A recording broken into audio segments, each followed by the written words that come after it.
অনেক তো হলো চিকেন বিরিয়ানি, মাটন বিরিয়ানি। চলো আজকে তোমাদের সাথে শেয়ার করব হচ্ছে সয়াবিন দিয়ে বিরিয়ানি। এটা ভেজ বিরিয়ানি হলেও কিন্তু এর মধ্যে আমি পেঁয়াজ রসুন সব কিছুই অ্যাড করেছি।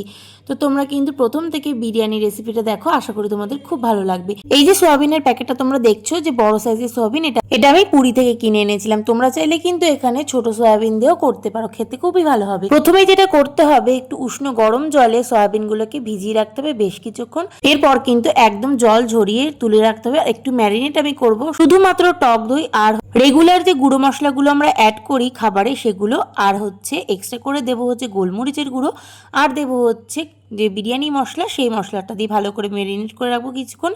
এরপর কড়াইতে তেল গরম হতে দিয়ে বেরেস্তার জন্য পেঁয়াজটাকে ভালো করে লাল লাল করে ভেজে নেব। আর ওইদিকে আলুটাকে একটু নুন আর হলুদ দিয়ে খালি মেখে রেখেছিলাম, আর তারপরে গরম তেলে আলুগুলোকে ভালো করে ভেজে নেব। তোমাদের সাথে আমি আগে চিকেন বিরিয়ানির রেসিপি শেয়ার করেছিলাম, সেটা একদম রেস্টুরেন্ট স্টাইল, যেটা একদম দোকানে বিক্রি হয়, কিন্তু এটা আমি যেহেতু একদম ঘরোয়াভাবেই করছি তার জন্য কিন্তু এভাবেই করছি।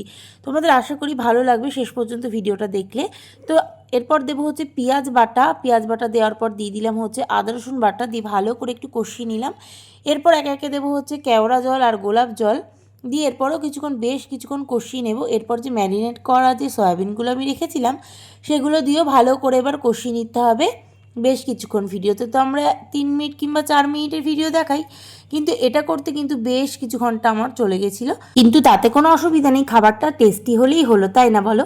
সময় যতক্ষণই লাগুক, আর ভালো খাবার তৈরি করতে কিন্তু বেশ কিছুক্ষণ সময় লেগেই যায়। এবার একটু মিঠা আতর দিয়ে যে সয়াবিনের যে কষানোটা সেটা আমরা ঢাকনা চাপা দিয়ে রেখে দেবো। এরপরে চাল সেদ্ধ হতে দেবো, আর চাল সেদ্ধর মধ্যে দেবো গোটা গরম মশলা, আর 70% চালটা সেদ্ধ হয়ে গেলে কিন্তু ছেঁকে নেব। আর এখানে বিরিয়ানিতে দেওয়ার জন্য একটু দুধ, সাথে কিন্তু গোলাপ জল, কেওড়া জল আর একটু মিঠা আতর, আর এখানে একটু জাফরান দিয়ে আমি কিন্তু গুলে রাখলাম সাইডে। এবার বিরিয়ানির লাস্ট পার্ট অর্থাৎ লেয়ারিং করা। তো প্রথমে একটু গ্রেভি দিয়েছিলাম হাঁড়ির নিচে, আর তারপরে ভালো করে কিন্তু বিরিয়ানির রাইসগুলো ছড়িয়ে দিলাম, আর দিয়ে দিলাম হচ্ছে আলু আর সয়াবিনের যে কষানোটা আমি তৈরি করেছিলাম, তো সেই কষানোটা দিলাম। তো তারপরে আবারও কিন্তু বিরিয়ানির লেয়ারের জন্য চালটা দেব, দিয়ে আবারও কিন্তু সয়াবিন আর আলুগুলো ভালো করে সুন্দর করে সাজিয়ে দেব।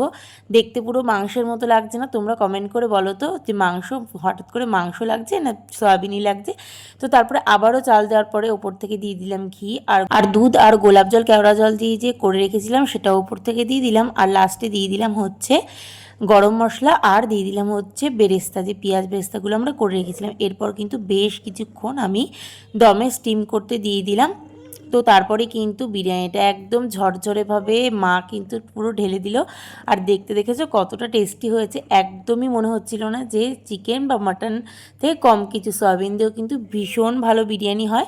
তো পাশে একটু স্যালাডও নিয়ে নিলাম। আর সেদিনকে একটা মজার বিষয় হয়েছিল কি, আমাদের চিকেন কষা হয়েছিল, সাথে হচ্ছে সয়াবিনের বিরিয়ানি, কারণ আমার বেশ অনেক দিন ধরে ইচ্ছে করছিল যে সয়াবিনের বিরিয়ানি বানাবো, সেটা তোমাদের সাথে শেয়ারও করব। কিছুদিন আগে যখন তোমাদের সাথে চিকেন বিরিয়ানির রেসিপি শেয়ার করেছিলাম, তোমরা তাতে অনেক ভালোবাসা দিয়েছো, তাই ভাবলাম তোমাদের সাথে সয়াবিনের সিম্পল বিরিয়ানিটাও কিন্তু শেয়ার করি। আচ্ছা, তোমাদের সিম্পল এই সয়াবিনের বিরিয়ানিটা কেমন লাগলো কমেন্ট করে অবশ্যই জানিও, আর ভালো লাগলে একটা লাইক করো। ওকে, বাই।